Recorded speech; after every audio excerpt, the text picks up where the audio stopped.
year's Rugby World Cup, while all over the world professional and amateur rugby teams were playing the game they love.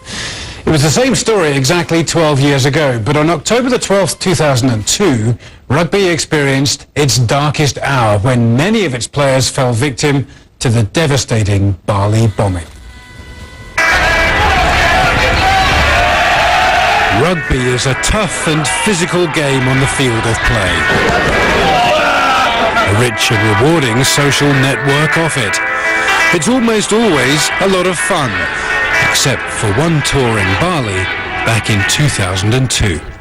We were sitting in Paddy's bar, having a few drinks. We were walking down the little lane. Massive explosion. I think we're about 100 meters, around 100 meters away, when we heard a bang. When I was falling, I kind of remember thinking, this is a bomb gone off, this is a bomb gone off. Didn't think anything of it. We continued walking. Everything was black, everything was smoky, couldn't see anything at all.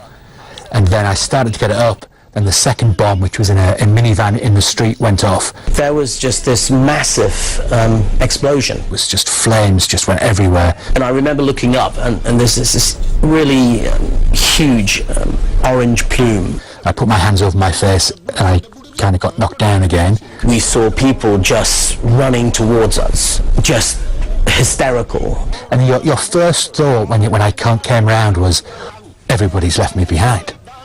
You don't think that everybody else is dead around you, you just think, everybody's left me behind. As we got closer, you could start to see the damage. I was stumbling out in a kind of a daze. In front of me was Andy Douglas. He was literally black from head to toe.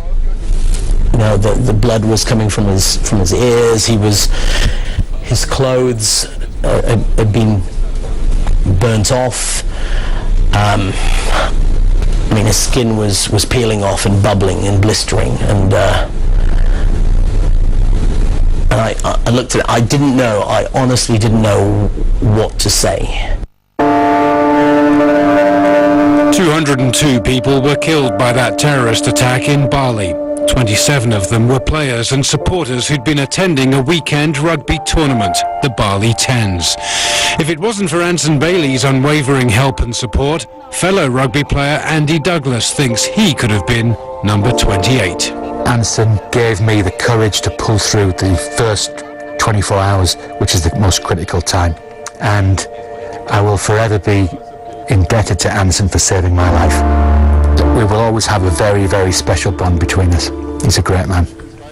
Their scars have healed. They're still enthusiastic rugby players, but they are changed men. It dawned on me that there were a lot of people that weren't coming home. And I'm coming home. I made it. So that was really tough. The difficult thing when it really hits you is when you see the family members of people who've been killed. That's when it really hits you.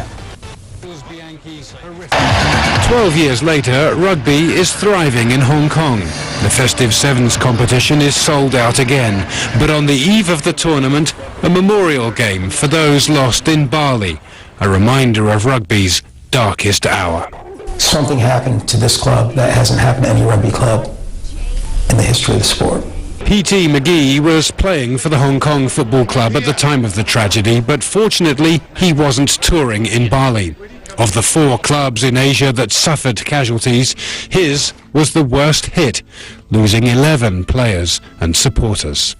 80% of the guys weren't here when it happened, but it's instilled upon them from day one that this is really part of the legacy, and we deal with that and we respect that, and we honor those guys every year for the anniversary. Gone but never forgotten.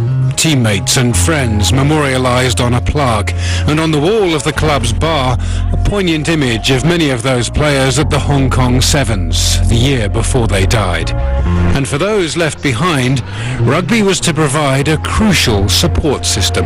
This club really showed its great colors, and people put in a lot of effort in a very selfless manner in a time where it might have been easier just to kind of crawl away. One thing that I did learn is that it's a gift. You know, we're incredibly lucky that we're able to strap on our boots, put in the most ferocious tackles, and play, you know, a game that we all enjoy.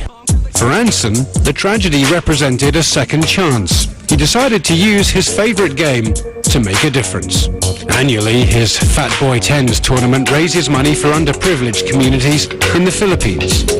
I was damn sure that I was going to make the most of it. You know, this second chance, if you like. I'm proud of the fact that we were able to go on tour and perhaps were able to raise money for those local orphanages. We're able to raise money for those children in poverty. If those terrorists, whatever you want to call them, if they'd played rugby when they were younger, how do you think they might have turned out? Perhaps they would have recognised that, you know, that there's a lot of good people in this world. They wouldn't be terrorists if they played it, because they'd have a lot. It just wouldn't be in their mindset.